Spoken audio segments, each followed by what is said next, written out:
অনেক ভালো। আমরা একটু দেরিতে আসছি কিন্তু তাও আমরা ৫টা গোল দেখলাম। আমাদের মেয়েরা অসম্ভব ভালো খেলে। অনেক মজা লেগেছে আমাদের। খুবই ভালো লেগেছে, আজকে পারফরমেন্স অনেক ভালো ছিল এবং খুবই সুন্দরভাবে খেলাটি উপভোগ করতে পেরেছি। ধন্যবাদ। আমরা তো বেসিক্যালি আমাদের উচিত আসলে সবারই আসা, আর যেহেতু আমরা নিজেরাও খেলোয়াড়, আমরা নিজেরাও খেলি, তো সেই অনুযায়ী এরা তো আমাদের জন্য ইন্সপিরেশনই। তো আমরাও চাবো একদিন তাদের পজিশনে আমরাও থাকি, তো এই জন্য তাদের থেকে দেখে শিখতেই আসা আর কি।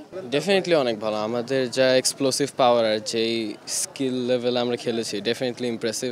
যে স্পিড তারপর ট্যাকটিক্যালি ভালো খেলেছি। Definitely we have a chance. Draw না, I think we can win. It was too good. আমাদের বাংলাদেশের যে প্লেয়ার্স ওরা অনেক ভালো, উইমেন্স টিম। এটা আমার সেকেন্ড ম্যাচ দেখতে আসা, অ্যান্ড লাস্টবার ছিল ভুটানের সাথে। দুইবারই they were amazing, and I hope for the best ওরা এই স্যাফ আন্ডার 20 জিতে ফেলুক। অ্যাটলিস্ট ড্র হইলেও তো আমরা চ্যাম্পিয়ন, আর উইন করলে তো কোনো কথাই নেই। এখন আমরা যেটা চাচ্ছি, ওরা কোনো কারণে জিতে গেলে কিন্তু ওরা চ্যাম্পিয়ন হয়ে যাবে, তখন মনে গোল এভারেজের একটা ব্যাপার থাকে। যাই হোক, আমরা চাচ্ছি যে এক্সপেকটেশন যেটা আছে সেটা হচ্ছে আমরা অবশ্যই শেষ ম্যাচটা উইন করে আমরা চ্যাম্পিয়ন হয়ে শিরোপা নিয়ে মাঠ ছাড়বো ইনশাআল্লাহ। এটা প্রত্যাশা, আশা, এবং এই আশা আমাদের পূরণ হবে বলে আমাদের বিশ্বাস। সাফ অনূর্ধ্ব-20 নারী ফুটবলের এই আসরের পঞ্চম ম্যাচ শেষে বাংলাদেশ এক কঠিন সমীকরণের মুখে দাঁড়িয়ে আছে। এই ম্যাচটি যদি বাংলাদেশ এই আসরটি যদি বাংলাদেশ জিততে চায়, তবে এই আসর জিততে হলে বাংলাদেশকে পরের ম্যাচ অর্থাৎ শেষ ম্যাচটায় নেপালের বিপক্ষে অবশ্যই ড্র করতে হবে অন্তত। আদারওয়াইজ বাংলাদেশের জন্য জেতাটা খুব কঠিন হয়ে যাবে, শিরোপা ধরে রাখাটা কঠিন হয়ে যাবে।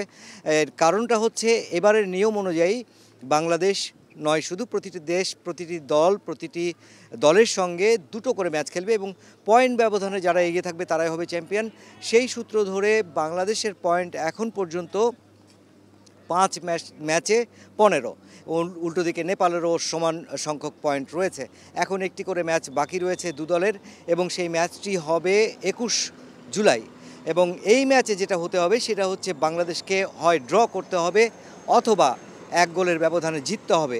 কারণ হচ্ছে বাংলাদেশের বিপক্ষে নেপাল যদি একটি গোল করে ফেলে, যেহেতু প্রথম ম্যাচে তখন হেড টু হেডে যেতে হবে, এবং হেড টু হেডে গেলে যেহেতু প্রথম ম্যাচে বাংলাদেশ নেপালকে 3-2 গোলে হারিয়েছে, যদি নেপাল 1 গোল দিয়ে দেয় তাহলে গোল ব্যবধান সমান হবে দুই দলের, এবং সেক্ষেত্রে তখন চলে যাবে ওভারঅল গোল ব্যবধানে, অর্থাৎ সব দলের মধ্যে যারা গোল বেশি করেছে তারাই চ্যাম্পিয়ন হবে।